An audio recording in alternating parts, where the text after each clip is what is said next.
GNC 584. It's Monday, June 14th, and you're listening to the Geek News Central podcast, sponsored by GoDaddy.com. Geek News Central is a part of the Tech Podcast Network. We want to get a great show for you, and a beautiful day in Rochester here. But you know what comes next? Strap in. Here it comes.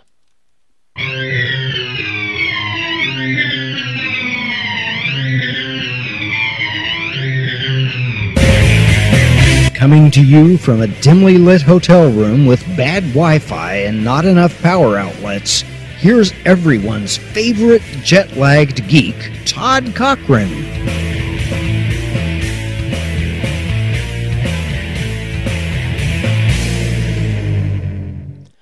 Aloha and welcome to the Geek News Central podcast, coming to you as live as it can be from Rochester, New York via the Geek News Central Portable Studio. Hey everyone, welcome to the show. Again, my name is Todd Cochran. I want to encourage you to get over to geeknewscentral.com. Check out all the great content over there. Of course, check out our archive podcasts available via the podcast link on the website. We want to, of course, give a warm welcome to the Ohana and all the longtime listeners of the show. And, of course, those of you that are tuning in from 169 countries worldwide, we want to thank you for being part of the Ohana here. And I want to encourage all of you, of course, to get signed up for the newsletter. Newsletter contains everything I'm going to cover in the show tonight, including articles that have been submitted by audience members like you.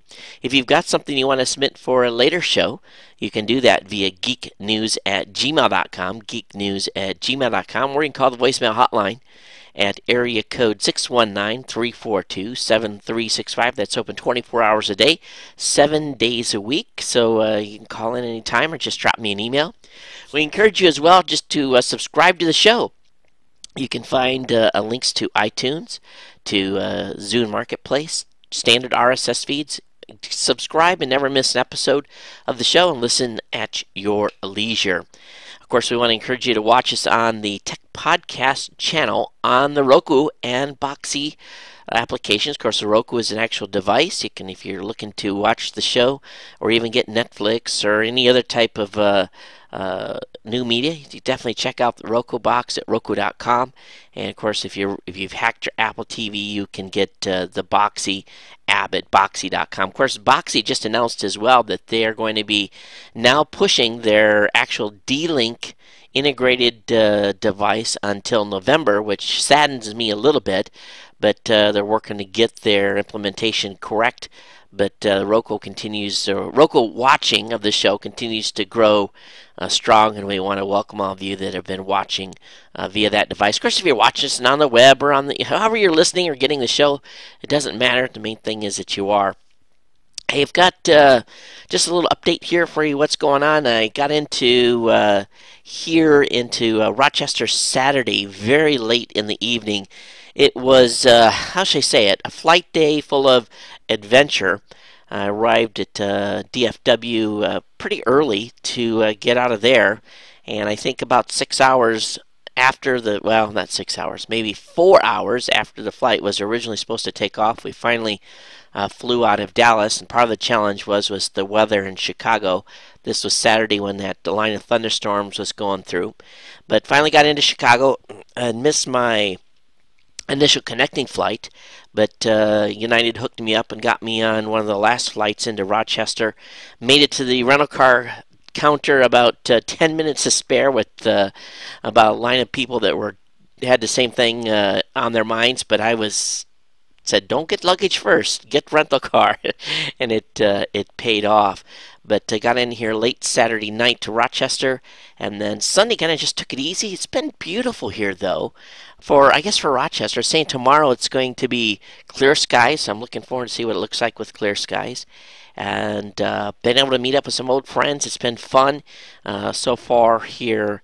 But one more show here in Rochester. I'll be doing a live show on Thursday night, and then flying back to Honolulu on Saturday. So I'll be there for probably 2 or 3 weeks at least for live shows out of the studio in Honolulu. Still having a plan to have a meetup this coming Friday. So I think we're going to the, oh boy, was it some barbecue joint downtown, and I actually saw a flyer for it today. Should have brought it up, but we'll come up with a time on that. I'm thinking probably 6:30 or 7, maybe earlier. I don't know. Those of you that are going to meet up in Rochester, let me know what time works the best for you. Then we'll get a kind of a time together to meet. Hey, to remind you of the contest that's going on. If you have a submission for the changeover from the geeknewscentral.com/live page to come up with a design for live.geeknewscentral.com. You've got about another week or so here to get your designs in, and the winner of that will win a $250 coupon, or not $250 in cash, not a coupon. And I've gotten a couple of submissions that have come in over the past couple of days. So if you've got an idea for a website, I'm going to be helping people get some sites started and some business ideas kicked off. So potential of some money there on the table for that as well. Not necessarily as a contest, but as an investment. And of course, if you have not yet tried GoToMeeting, do so, because what we're going to be doing is at least one listener from this show is going to get 3 months worth of credit of their GoToMeeting package paid for by me. So send me how you've been doing with the application, and we'll do that, give that away on the 28th of June, just so that we can get near the end of the month, and then July, August, and September will be free for one lucky listener that is trying GoToMeeting for the very first time. So nothing to lose there. Give a trial out, and let me know what you think about using the app. Closer we get to the 28th, and you have time to get those submissions in. Hey, that Think Center, the Lenovo Think Center A63 that I was talking about giving away, I guess they finally come up with a schedule. So starting next week, I got to look at the schedule and see when I fall in, but there'll be a contest for that. So that's forthcoming, and we'll be giving that away here probably within a 2-week period after the 21st of June. But I'll let you know exactly when that's going to go down. What else is going on here? Let me look at my little list. And one thing I'm looking for now, I'm taking submissions again for writers for Geek News Central. We've got a bevy of writers, but it's summer, and sometimes during the summertime, writers slow down because it's nice to be outside. So if you want to write for geeknewscentral.com, these are paid positions where you get paid to write. And send me an email. Tell me what topic you like to write about. And if you have any sample work, send that over. So Geek News Central is looking again for writers for the blog. geeknews@gmail.com is where you can send that email to, and just basically put in there podcast writer in a subject line so that I know to recognize that that you're interested in that position. Just so you remember too, cafepress.com/Ohana store for the Ohana ware being run by Sam, one of the Ohana over at in Albuquerque. And of course, he's part of our insider crew. So if you want to become an insider, geeknewscentral.com/insider. And I'll be doing some another insider when I get back to Hawaii. So look forward to putting that program out for those of you that are insiders. Of course, I got offers over at geeknewscentral.com/offers. Got a new sponsor to introduce to the show today. Talked a little bit about them during the last show. And I had to take some time to really learn about the product and kind of go through their process to see how it worked and how cost would compare. The company I'm talking about is Matrix Direct. And we all know that life assurance is one of those things that is an essential part of, really of every family's financial plan. And I know thus far, with my experiences so far with Matrix Direct, especially with their term life insurance offerings, they're pretty affordable, and maybe more affordable than what you have thought. And according to their literature, you can save up to 75% more on their term life insurance. I did some pricing for my age and went through the process, and their term life policy plans that they have, if I compared them to plans that I bought 10 years ago, which I obviously would be because I was younger then, which would have been at the rate when I was 36, those pricings were, better than what I would have ever expected to get being 46. But when I got done with the full quote and going through their questionnaire and working with their agent online, the quote actually was pretty close to what I was paying for the amount of insurance that I was paying when I bought insurance when I was 36. So I was pretty surprised with that. So according to their website and everything that I went through, and it looks like their pricing is really, really aggressive, and they've helped over 4 million people with life insurance needs. And Matrix Trucks has offers flexible plans, so you really only pay for what you need, and you can get a free quote by going to matrixdirect.com/podcast. That's matrixdirect.com/podcast. I have a link up in the show notes. So there's no sales hype, just straightforward expert advice and affordable rates. Hey, this is something I've always wanted to say during an advertisement. Policies issued by American General Life Insurance Company, Houston, Texas, not available in all states. For details about this paid advertisement, please visit Matrix Trucks online at matrixtrucks.com/podcast. It's that legal disclaimer. I need to find a way to speed that up like 10 times, right? So thanks for Matrix Direct being a new sponsor here at Geek News Central. I hope you guys check them out. Of course, longtime sponsor GoDaddy.com. They really are the company that helps keep the lights on here. And if you're looking for domain names, dedicated servers, virtual dedicated servers, shared hosting accounts, renewals on .coms, promo codes is what you need when you get to the checkout counter to save yourself a lot of money. I just done a big batch. As a matter of fact, I thought I had renewed all of my .coms through the end of the year, and I went and checked, and I still had like 43 .coms that I needed to renew. So what I did is I did a 2-year renewal on those .coms, used my promo code COMSALE, and saved myself a big bunch of money just on the discount for the .com pricing, and then I know I'm good for not having to pay the new pricing that goes into effect July 1st. So ComSale is the code you want to use for renewals on your .coms. Definitely do that before July 1st. Renew for a couple of years and lock in your pricing now because the pricing is going up. But still, everyday great pricing on hosting accounts, dedicated servers, virtual dedicated servers. Promo code GEEK5 will save you 15% on orders $20 or more. Todd will save you 10% on orders that are non-domain related. Todd 20 will save you 20% on a 1-year shared hosting account. And Aloha will save you $20 on orders $75 or more. So you can find the links there to the GoDaddy promo codes on the main web page at Geek News Central. Tell your friends, family members, and people about the codes. All right, let me go ahead here and bounce right into the tech content. I've got it's kind of a slow news day, and I think what it is because I'm on the East Coast. It's only 8:16 p.m. That's 5 p.m. on the West Coast. The next day's news hasn't started to pop yet, where I normally get that next day's news. So, I've been looking at news last night, looking at news today, and it just seems like I'm in such a great advantage when I do the show closer to Hawaii, time zone wise, because I'm starting to see new stuff for tomorrow that maybe you would not have already caught. But today was a lot of stuff that maybe some of you have already saw, so I was trying to look as far forward as I could on news information. So it is different putting the show together on Eastern Standard Time versus Honolulu Standard Time, which is our HST, which is 6 hours difference. And but so it was fun. Otherwise, it's still daylight here, that's weird to me too, because it's normally dark by 8 p.m. in Honolulu.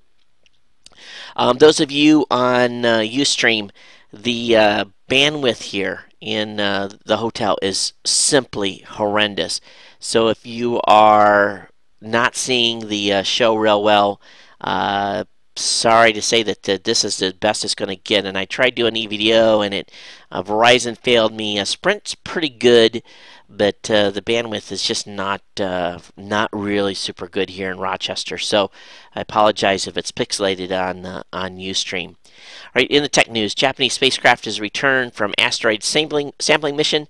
The Japanese spacecraft Hayabusa returned from its 7-year trek to the asteroid Itokawa on Sunday, and a capsule that hopefully contains pieces of the asteroid was recovered in the Australian outback this morning. The mission was the first round trip to a planetary body beyond the moon, and if the capsule isn't empty, the fourth space sample return mission ever. So this is exciting stuff here, and some pretty dramatic pictures. I'm thinking to myself, are they sure this thing made it? Because it doesn't look good in the it looks like this thing broke up in the pictures that are provided by the Japanese Space Agency. So we will see. They're saying, we'll see if it's in one piece or not, but time will tell here. A little more news on the space side.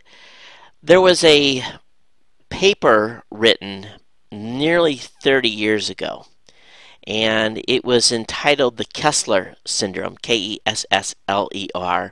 and it had to do with space debris.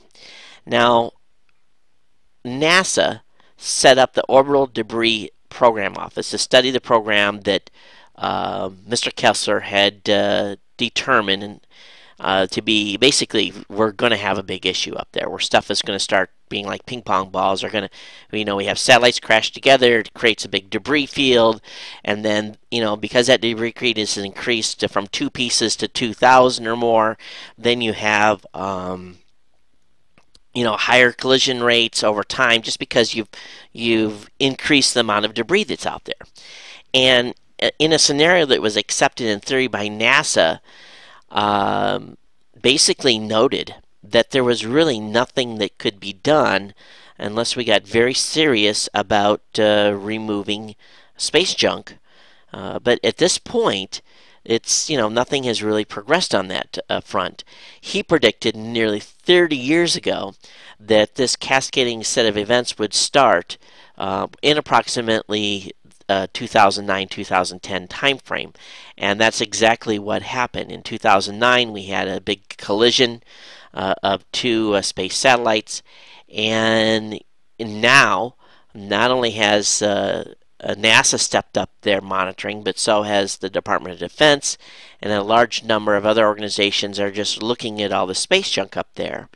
The military unit, I guess, is called the Space Surveillance Network, and they're now tracking 15,000 plus pieces of material out there that's bigger than the size of a baseball, and they feel that this is just going to get worse. Now, NASA has said that the Kessler Syndrome is in effect, and we're in a runaway environment, and we won't be able to use space in the future if we don't start dealing with this now. I just wonder if we're too late. This is a 3-page article from Wired. Good read, enough to make your eyeballs get a little big.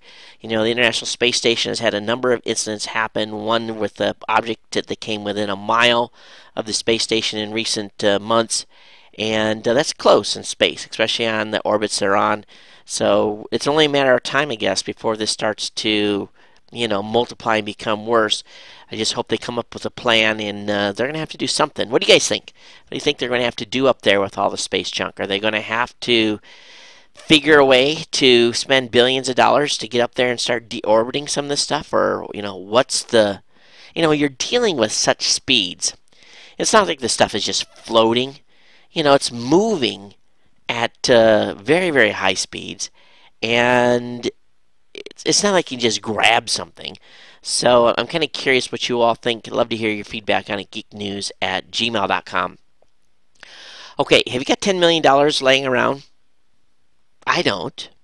Well, if you do, that is a price for the White House on the real estate website Redfin. If you go on to redfin.com and you put in the address of the White House, you can find that it's for sale for $10 million. So I'm sure that there'll be a few people putting an offer in. Apparently, the folks over at Redfin have a little issue on their website, and this was obviously a false listing because I don't think they're going to put the White House up for sale at any time soon. But I guess is the pricing a little high? 10 million, is that a little too high for the White House at this point? So a little egg on their face. Hey, 1 year since the NTSC has basically analog television has went dead or died, and the analog signal was essentially shut down on June 12th, 2009. And analog television had been around for 68 years at that point. And we know that we're now in the era of the AT&T digital television era. But here's some interesting facts about the transition. A retailer saw, this is an opportunity, obviously, sell new HD TVs and 46 million converter boxes. And while the cable providers, the advertised rates as low as $10 per month to switch over, 1/3 of the converter boxes the U.S. subsidized, were approximately $600 million worth, and most of them were never purchased by consumers. It goes on to say that over 51%. So they say, how many did they have? 1/3 of the converter boxes the United States subsidized, or $600 million worth, were never used by purchasers. Okay, so people just bought the boxes, they didn't get the subsidy. Over 51% of Americans felt the digital television transition was good, while 23% said it was not, and 12% of the respondents report that since the switch, they have worse reception. Others received better reception, gaining 24-hour movie channels, retro channels, foreign programming, and other new networks that had not existed under the old analog system. So my curiosity is, for those of you that are antennas that are getting the new HD TV signals, the digital TV signals, how has the transition been for you? I have cable in Hawaii. Really, there's just a couple of stations that are transmitting. So I get cable television. What do you guys see for those of you that are not connecting to cable and just using a standard antenna? How's your experience been compared to analog days? Love to hear you guys' feedback on that. geeknews@gmail.com. Voicemail hotline is 619-342-7365. Well, NASA has, because of budget cuts, been required to essentially put the man on the moon on a back burner. They had planned on working towards putting a man on the moon once again by 2020. Obviously, that the budget cuts have not allowed that with, really the cancellation of the Constellation program. So there's really, at this point, a bunch of technology, a bunch of money that's been spent that really, at this point, is being flushed down the toilet because of the change in direction by the administration. So people are, not very happy about the change that NASA has had to undertake. And, the administration currently has no program and really no logical layout on what to do next as far as going back to the moon, and everything else has been put on the shelves. Now, obviously, the administration wants private rocket developers to start picking up heavy lift capability for the United States, and even do shuttle replacement jobs like heavy lift for supplies and stuff to the International Space Station. So, I guess from my perspective is, where does this leave all of the NASA folks? I think it leaves a large majority of them without a job, while we could start slipping into more privatization. And I haven't really gotten much feedback from all of you on what's happening with the space agency, where you think it's headed. We've gotten some feedback in the past from some of our audience members, but now that we're really on the waning days of the space shuttle, basically 2 missions left. We're going to be left without, any heavy lift capability for a long time, until NASA is able to get their next version of heavy lift in orbit, which will probably be another 8, 9, 10 years from now. So what do you guys think? What do you guys think that are we going to be able to? Is private industry going to be able to cover us to make up the gap?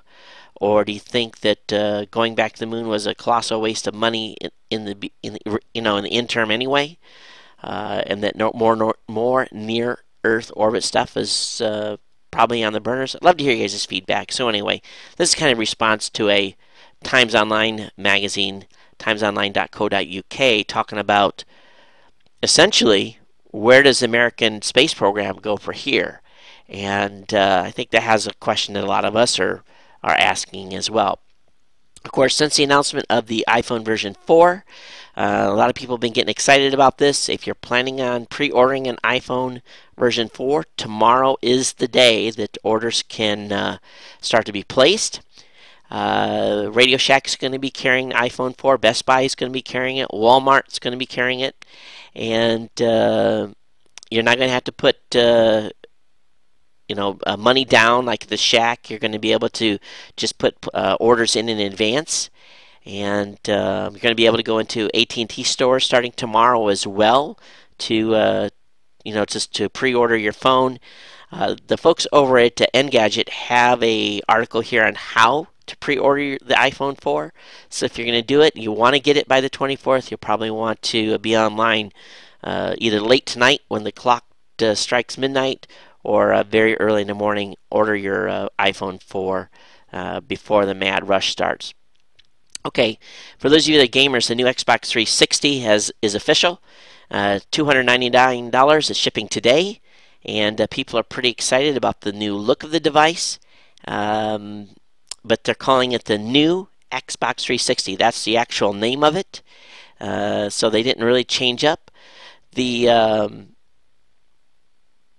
According to Microsoft representative, Xbox 360 original will still be sold while there's stock, but they're not making any more of them. Once they're gone, and we assume the new $199 variant of the new design will eventually be released to fill the void. Along with that, today they announced, let's see if I've got it in the link here, is it's an add-on to the Xbox Live and ties into Windows Live Messenger. It's called Kinect, Kinect. It's basically a video service which serves as a logical extension of the Kinect brand or Kinetic Voice. It has motion sensing.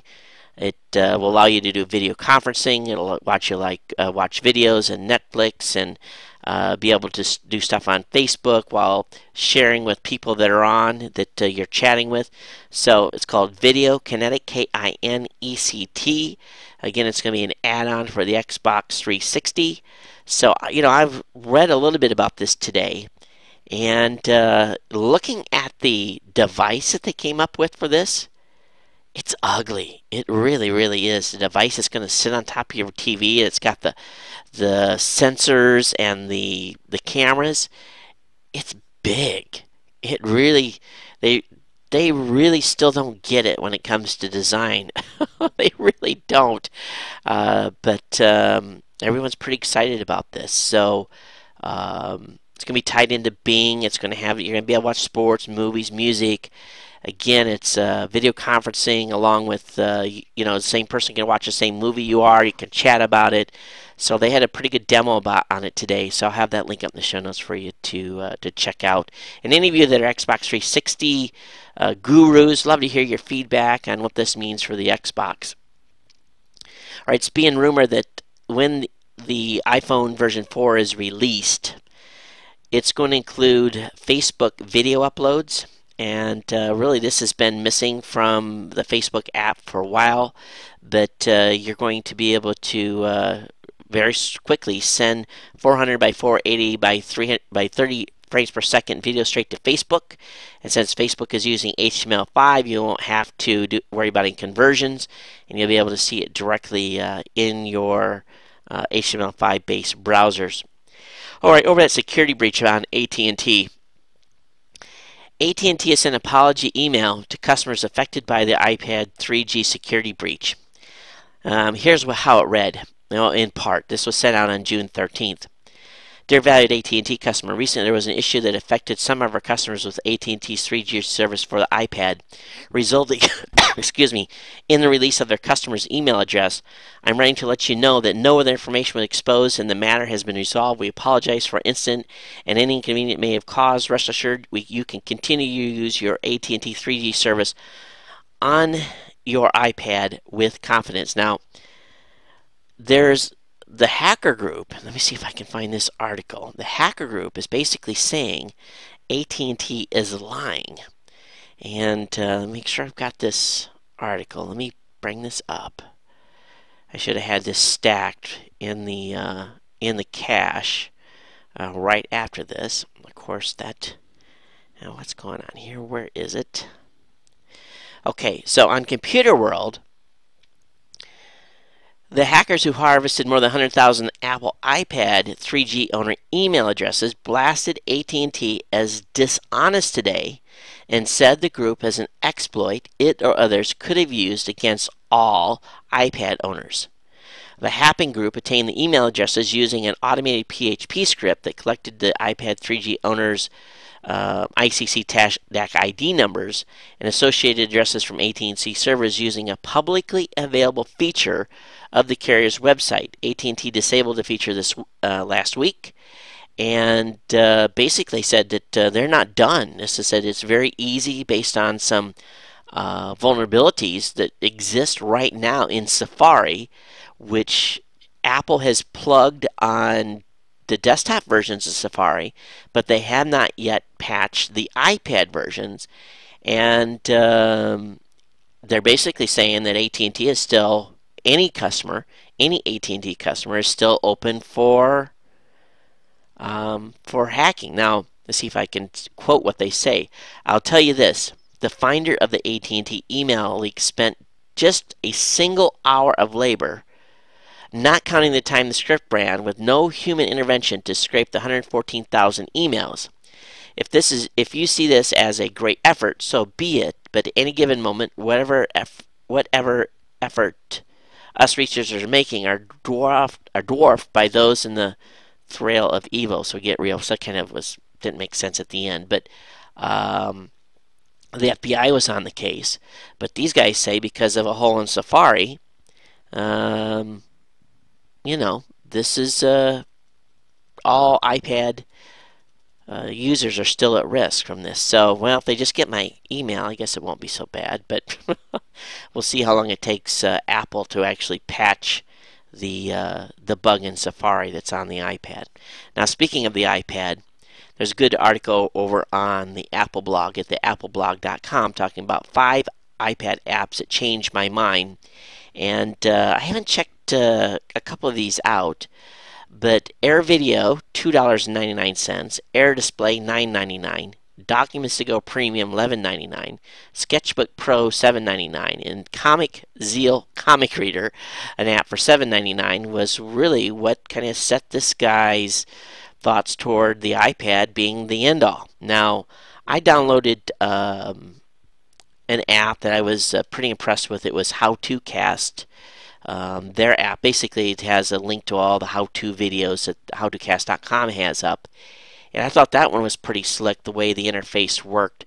But for the iPad, for example, Air Video, this guy says, when I found this app for my iPhone and iPod Touch, it was like a godsend. But when I booted it up for the first time on my iPad, it was more impressive by far. The added screen real estate and resolution makes the iPad a terrific portable video device, and having access to my entire media collection on my home computer for wherever I am, well, that's just a fantastic combination. So he says, so fantastic, in fact, that I still feel like I'm getting away with something when I use it, that Apple at some point come in and shut it down for being too competitive with iTunes. Let's hope that doesn't happen, because Air Video's developers say that an update will also support audio streaming of your iTunes library. Only thing is missing is support for Apple's Video Out accessory, but that's recently come to Goodreader, so it could be in luck shortly. So really what Air Video does, it links back to your media, wherever you're at. You can get access to your media inventory from your home network, and watch that content via that application if you have the bandwidth to support it. So that's pretty cool. And then it goes on and talks about these other articles. So I have that link up in the show notes. What is the iPad app that you absolutely couldn't live without? geeknews@gmail.com, voicemail hotline, of course, is 619-342-7365. For those of you that are up on Ustream, I'm not watching the chat, so I'll try to catch that at the end. Again, I know a number of you have just come in, and we're streaming from the hotel on the hotel network. And if the video is pixelated, I apologize. Now, talking about platform wars as far as mobile devices go, the iPhone has started to see a decline in market share, specifically because of Android. With Apple's iPhone and iPod Touch, which are the most current, while maybe the current most popular mobile browsing devices, a handset using Google Android's operating system are very quickly eroding Apple's lead.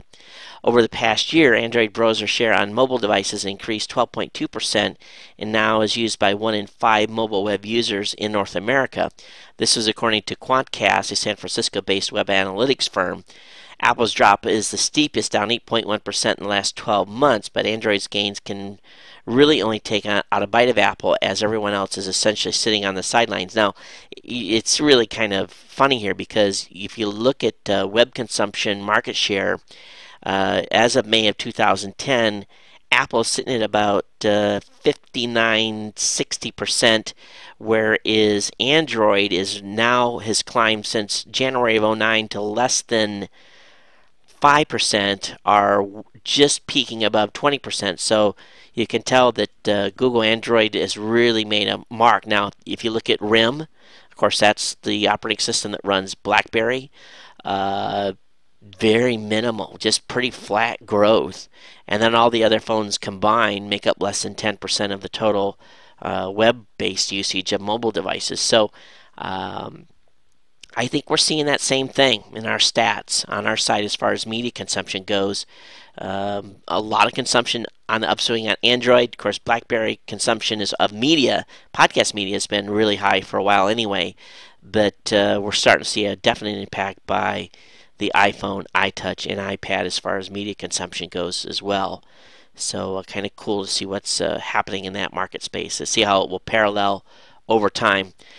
Hey, Scoble's got a write-up here that I'm kind of skeptical about. And I really kind of question here where he really pulled this information, and basically he's saying that vacation and trip planning has changed in the age of Facebook.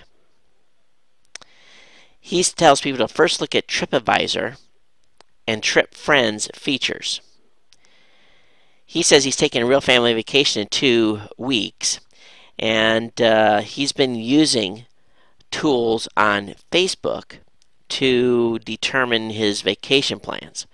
He said he visited tons of sites like Nextstop or TripAdvisor, and he posted some questions on Google Buzz for advice from a much larger group of people, and folks have been sending him info via Facebook, basically some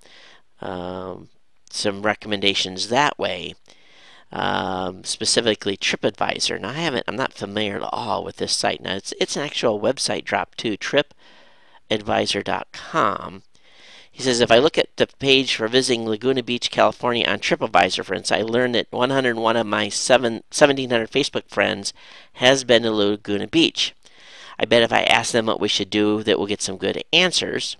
But compared to his Gowalla page on Laguna Beach, the page shows me where people are actually checking in, that he really couldn't get a sense how many people had visited there. So he's got some points on where do we need to go for travel planning and using social media, and he's got some points here. But how are you guys planning your trips? Are you using Facebook? What are you using as sites? I go to a lot of traditional sources, I guess. So what do you guys think? Love to hear your feedback on this. But I have this article, of course, up in the show notes for you. Dave Weiner's got an article about people reading blog posts. He says people don't read what I'm doing. What? People don't read what I'm doing about it. What does that mean? People, basically, I read the article, but his title is a little out of kilter there. But anyway, he basically says people are complaining that they have to open when they go to scripting.com, all the articles are not there, just a little headline, and you got to click a button to open up everything else so you can see the article, or if you want to go to an older article, you got to click on something. And I know that people skim when they read. I see this in the comments on the blog at Geek News Central. Sometimes we'll have said something in an article and people will make a statement that says, I'm like, did they read the blog post or not? And so he's saying, if I spend an hour writing something, is it really that big of a deal for people to click something to expand the article? In all honesty, it is kind of a hassle to read his website, and I've always thought that putting everything within the article without having to make it any more difficult is part of the success that I've had at GNC. But and I know many of us skim and read stuff. I read stuff in my newsreader still more than anything else in going to websites. I very rarely go directly to a website to read the actual articles. But so, are you a skimmer? I think I skim, except when I really want to. If I find something that's really compelling, I'll read the whole thing. But if it's not that substantive, I skim articles. I do, I do in preparation for this show. I do. If I read every last article, I would never be able. I'd be 6, 7, 8 hours trying to. I read the articles and get the background information what I'm going to cover during the show. But I'm looking at 400 or 500 news sources to find the information that I'm going to just put up here for all of you. And if I read every one of those articles, I would never make it. So I know I skim. Now over on YouTube, the YouTube news feed, there's something happening over here at YouTube. Have you ever heard about this thing called CitizenTube? CitizenTube.com. The folks at YouTube are working with graduate students at the University of California, actually working with students at the Graduate School of Journalism to track news as it breaks on YouTube. And they're going to be providing a feed that will provide a stream of breaking news on YouTube with a focus on strong visuals, non-traditional sources, and the very latest uploads. For example, a video like a natural gas explosion in North Texas, where the actual citizen journalists actually caught the video, uploaded it to YouTube, and then they put it over. But I went over to CitizenTube.com and was a little bit surprised what they're doing over there. So check it out. It's just getting started. Let me know what you think about it. And do you think this is the way we're going to start getting our news now, as news industry starts to continue, as it continues to shrink? How many go Starbucks every day to get your coffee fix? Well, starting July 1st, Starbucks will finally begin to offer free and unrestricted internet access over Wi-Fi in its stores. But what they have done is they've partnered up with some content organizations where you're going to be able to get news that would normally be probably behind a paywall. Example, you're going to get access to data from the Wall Street Journal. You're going to get access to information from Apple and its partners at iTunes, the New York Times, USA Today, Yahoo, Zagat, a number of different other partnerships with content providers to give you access to what normally was behind a paywall. So I find this kind of interesting. Will this drive you going to Starbucks more to get your coffee, or go there and suck up their bandwidth? It doesn't talk about actually having to have had to buy something. It talks about free and unrestricted internet access over Wi-Fi in its stores. So apparently this content partnership that they're doing is what's going to pay for it. But starting July 1st, free unrestricted Wi-Fi by Starbucks. Hey, a company today called C Micro has really shaken up the server industry. And this is super techy. It's really cool what they've done. This is a company that's really was not on anyone's radar, and they've done some pretty innovative. They've announced at least something very innovative.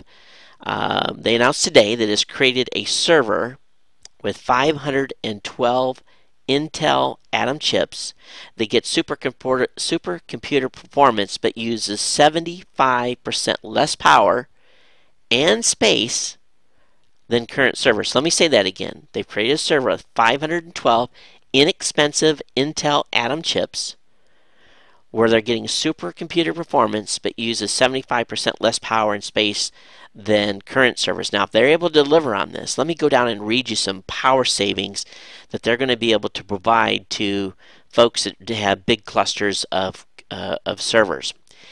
It says if you ran a bunch of servers at 100% capacity for 4 years, in order to hit a computing task target known as, it's called SpecEnt 100,000, you would spend $1.5 million using Dell servers. Using SeaMicro, you would spend about $428,000. That's $1 million in savings alone just for the servers. Now, check this out for power savings. If you're running the SeaMicro server at 100% CPU utilization, as compared to a Dell R610 supercomputer, the 4-year cost for Dell R610 is $1,513,000 just for the electricity bill. Let me now make sure I'm reading this right so I don't mess this up. 72 kilowatts. No, let me back up. The power for the Dell would be $378,000 a year. The power for the SeaMicro would be $107,220.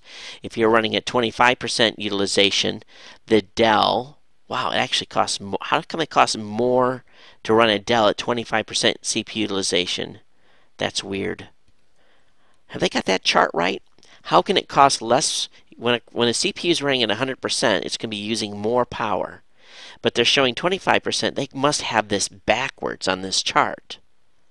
They're saying at 25% CPU utilization, the Dell R610 would cost $819,000 a year to run. The SeaMicro, power-wise, would cost $139,380. So basically a delta between 25% and 100%. Actually, the way they have it laid out, the delta from 100% CPU utilization to 25% utilization is a savings between $1.08 million and $2.71 million. So if this company is able to really deliver on what they say, the folks at Dell, Intel, and everyone else probably are going to be shaking in their boots. I'm a little confused about this this one chart because it looks like they've got the 100%, 25% flipped in their calculations here, but it's basically run on very inexpensive Atom Intel chips. But this has made big news all over the server industry today, and I found this over at VentureBeat.com. And if you guys check it out, just go look at the chart at the bottom of the article, and maybe you guys can figure out why the 25% CPU utilization costs more in power than the 100% did. Okay, moving on here. We talked a little bit about this in the last show about the Army guy that had been apparently, or actually has been accused of uploading classified material to a wiki site, and a hacker that has been pretty well known, actually has gotten a little bit of trouble in the past, was the one that turned this individual in. And this guy's been getting death threats and all kinds of things from the hacker community. It's really kind of sad what has happened here. But I found this very interesting in what he said. Let me see if I can find the actual his actual quote here. Oh boy, come on! Because it's really good. He said, "I couldn't just do nothing, knowing lives were in danger." Lammel said, It's classified information, and when you play Russian roulette, how do you know there's not a bullet in the next chamber? He says, I'm not a traitor, he added, and I wouldn't harbor a traitor. So what I find interesting about this is that here you have a guy that has been convicted in the past of breaking into a computer network. He is paying a pretty significant fine, $600,000, I think, was his court judgment for his hacking that he did a number of years ago. But yet this guy had the good common sense to say, hey, this individual is doing bad things, and there's a traitor among us. And I be honest with you, what he did in the past wasn't right, but I applaud him for doing the right thing and turning this guy in. So I don't know what you guys think about this whole deal, but this guy is under a lot of pressure. He finally, as the article says, he has suddenly found himself an infamous in some quarters, and but he's been meeting with DOD and the FBI, and this guy that supposedly has been accused of releasing information that he shouldn't have has been arrested. So good on him. I'm glad he turned the guy in, as well he should have. And maybe the judge will be a little bit lenient on his having to. He only has to pay back $64,000 in damages, but maybe the judge will relook at this guy's case, and maybe he'll get a little bit of some positive points back to his rehabilitation.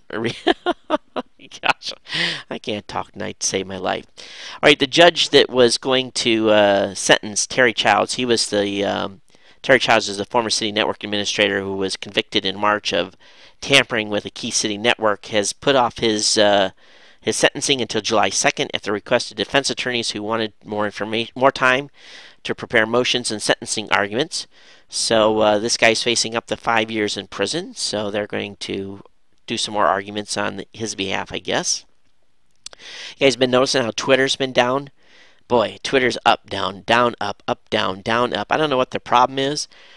They've announced, basically announced it through their Twitter blog that they've been having some issues, but they really haven't been able to say why. But it is pretty annoying. It seems like every time I try to get on Twitter, they've been offline. Maybe you guys haven't noticed it. I definitely have on my side. All right, last couple of articles here tonight. National Geographic is running a article about some research that has been done where now they are thinking that the moon has 100 times more water than was originally thought of. They've done studies through rock samples that were actually brought back during the Apollo mission, and they found a lot more water in those samples than what they expected to find. So they're saying that they feel that there's enough water on the moon. Of course, how you extract all that is a different story, but enough water on the moon to, if all extracted, would have about 1 meter of water on the surface. And that bodes well for future science and stuff that we're going to be doing on the moon, because, quite frankly, water is a catalyst for a lot of stuff we would need to do, and it's not cheap to haul water into space, that's for sure. Kind of a weird article over on Scientific American, and I guess I want you guys to try this. Okay? It's the title of this is "Brain Holds Hand at Arm's Length from Reality." So here's what I want you to do. Scientists had volunteers place one hand palm down under a board. Okay, so if you have you can't see your hand. They want you to put your hand palm down under a board and put your hand up against the board. Then what they want you to do is to have you mark on the board where your knuckles were and where your fingertips lay. So in other words, you have a pretty good representation of your hand. You put it underneath there. Then they want you to mark on top exactly where your knuckles are and the outlay of basically where your fingers are at.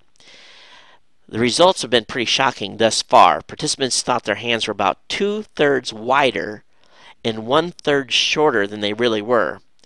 And their finger length estimates got worse as they moved away from their thumbs. And so it goes to show, when people say, I know this as good as the back of my hand, well, I don't think we all know the back of our hands that well. So, pretty interesting experiment you could try at home. All right, Windows XP Service Pack 2 users, you're facing end of life for Internet Explorer patches. Bearing any unforeseen patch in the next 4 weeks, users running Windows XP Service 2 have seen their last security update for IE. So if you're running Windows XP with Service Pack 2, you will no longer be getting any security updates for Internet Explorer. Okay, so you've known since 2004 that they're going to be retiring the operating system on July 13th, and you'll be no longer getting any other IE security updates after this point. Now, you can probably run an alternative browser and still get security updates for that browser, but if anything's tied back to IE, you won't. Now, if you install Service Pack 3, which you should do anyway, you're going to get some extended support, which will run through April of 2014. But there is no differentiation of XP Service Pack 2 customers running IE. There's going to be no more IE updates. But this is kind of curious, so just an update on that, all right? Link is over at computerworld.com. All right, I do have a couple of voicemails and some emails to get into tonight. And I think the two voicemails are from the same person. I don't know if he called once and then recalled back or not. But if you have comments on today's show, geeknews@gmail.com. Voicemail hotline is 619-342-7365. And here comes the first voicemail. Hey Todd, this is Joshua from Arkansas. I was just calling to try to see. I had heard that Google was working on a new operating system, and I was wondering if that was going to take over Windows eventually, or what's going on. I haven't heard any news about it, so if you would, just include some of that in your show next week. Thanks. Bye. Hey Joshua, thanks for calling. I think it's your first time calling the show. What they're doing is Google is going down two paths. They are still operating on their Google operating system, which at some point will make it into PCs, and they're also working on the Android platform. So it's kind of a dual effort. I kind of talked about this in detail on a previous show, but Google is continuing to work on an operating system for PCs, and they at the same time are working on a Android-based operating system, probably for devices like Google TV and of course the Android phones. So I think, as some analysts have thought, that they're probably hedging their bets and seeing what's going to pan off in the long run. So your guess is good as mine on what ultimately is going to get deployed. Definitely my team is focusing on the Google TV aspect of things and being able to be ready to bring our channels up on Google TV when that device is made available by Sony and the other partners that they have. So thanks. I think you've got another call in here. I'll go ahead and play that and respond to those comments as well. Hey, it's Joshua in Arkansas, Todd. I was calling. I seen that you have been mentioning Google Chrome here lately a lot of times, and I was wondering, not a lot of people have heard of Opera, and I was just wondering what your dig on Opera browser is. Give me some feedback on it. Thanks. Hey, so far as Opera goes, I don't use it. I really don't. I know that it's the browser choice for a lot of Mac users, but personally, I don't use it. And I know Safari, of course, is big, but Chrome, for me, is becoming to be a replacement for Firefox. It hasn't completely replaced Firefox, but definitely has for the show. I like using the browser. It's got a significant number of plugins now as well, but it's definitely is not very much of a memory pig. Now, maybe someone out there that is part of the Ohana that is an Opera fan or guru would be willing to drop an email to geeknews@gmail.com or call the voicemail hotline at 619-342-7365 and leave their comments on Opera, and maybe we can get some more feedback from the audience. All right, let me go ahead and get the emails loaded here for that have been emailed since the last show. And let me look at got to get the dates right here so I know where to go back in the in the show notes. And I think, did Trucker Tom, did you send me another email here? I got an email from Nancy. She says, Todd, I think you're forgetting that even if you're eligible for a phone upgrade, when you do, that it becomes a new contract subject to the limits.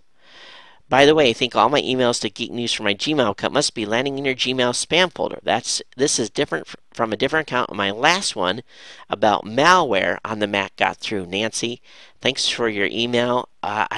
This one came from your the domain that starts with an INT, so it got through.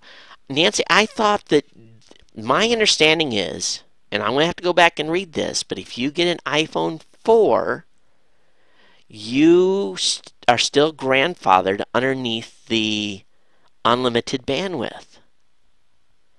Maybe I'm wrong, but I'm pretty sure if you are on an unlimited plan, even if you upgrade, you still are grandfathered. It's only for brand new customers. That's my understanding. If someone in the Ohana can, if I'm wrong, I'm wrong, but I'm pretty sure I'm right on this. Got an email here, but thank you for your email. We'll get to the bottom of this, no matter what. Got an email from Kai Box. He says, I was lazy to write you an email before, but hey, it's never too late. You're doing a great job. Thank you for great tech info. I have a question. How many people from Bosnia is listening to your show? It's 2 million people in the country, and 2 to 3% speaking English, and 5% of them geeks. Am I the only one? Well, I had not loaded this up, but let's see if I can load this up here real quick. I should have had this already prepared. And see if I can make that happen before the see if I can get the actual to that stats page before the end of the show. I'm waiting for Trucker Tom's email to load. I think he's actually got an audio comment here. Let's see if I should have pulled this up earlier and had this ready, but I can get to it pretty quick, and I can do a search here for Bosnia and see what the total is.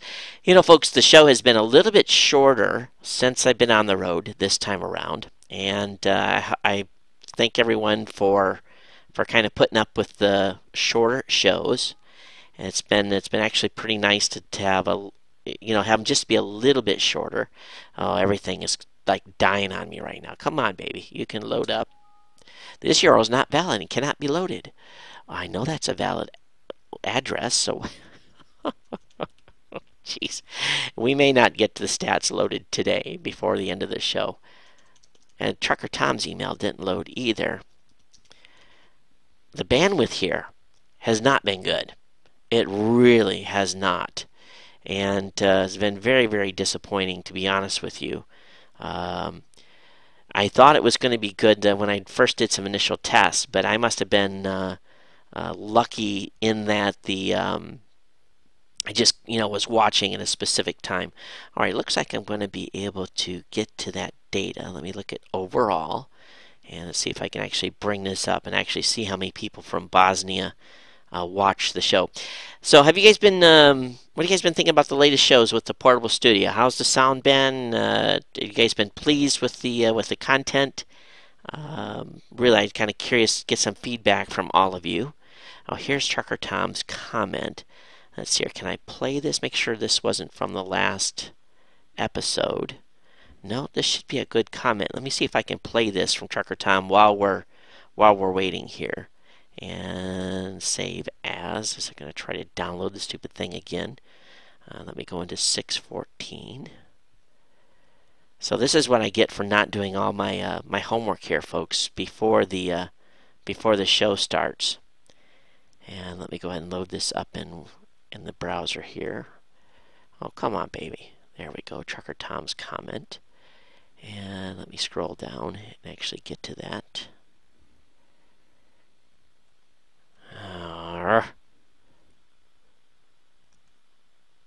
Maybe it wasn't actually uploaded completely yet, or downloaded. Yeah, it's downloading message again. Alright, so let's see if I can get to the stats. There's the stats. Let me bring up the country data. Top platforms, top clients, top countries. Bring up a full list for Bosnia. Maybe I can just do this as a little exercise for everyone to kind of give them a feel for the depth of the show. United States is number 1. United Kingdom's number 2. China, I believe, is not number 3. Canada is number 4. Australia is number 5 with 47,000 listeners coming out of Australia alone. Let me go ahead and scroll down here and see if I can find this. Bosnia. Let's look towards the bottom. And no, it's not there. It's not all the way to the bottom.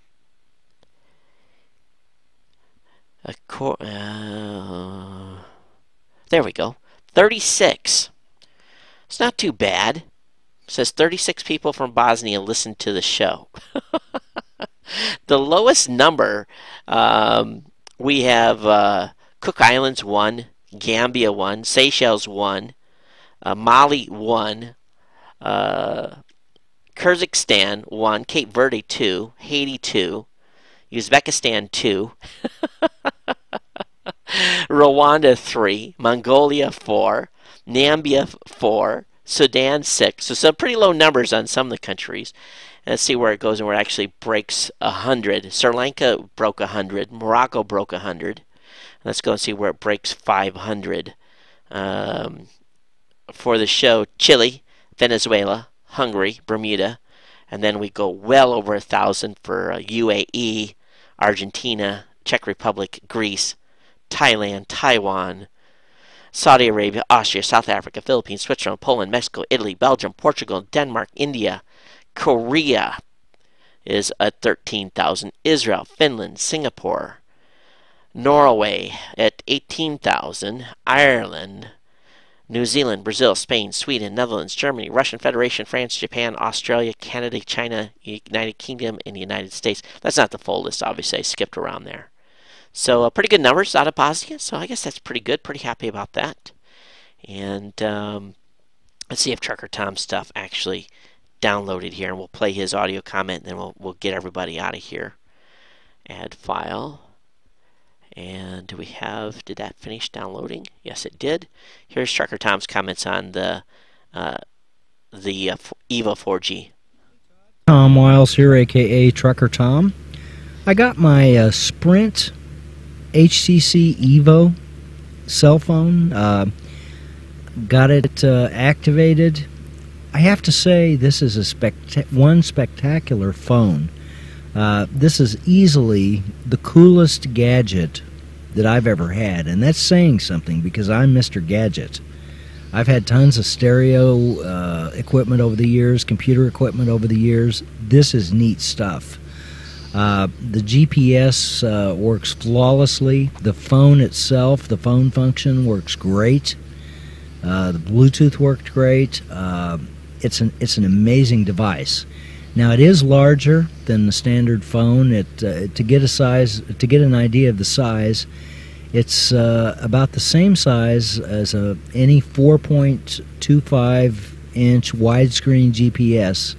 It's about that size, maybe a little thinner because it is a very thin phone, but it's absolutely amazing, and it still fits in your pocket. It's not huge. It's not like trying to cram an iPad in your shirt pocket, but it is larger than some of the other smartphones. Spectacular device. Very, very happy with my purchase. In any case, keep up the great work. We'll catch you later. Hey Tom, thanks for that report on the phone, and I'm just hearing nothing but good things about this with this device. So, how many places are you finding 4G at, though? That's the question. That's got my curiosity peaked. There's definitely no 4G here in Rochester. I tried already. So, I'm sure if you're driving through Texas and stuff, you'll have great luck. They seem to have great penetration there with their partnership with Clear. But let me know how often you see that 4G signal come alive and what kind of performance you're getting out of it.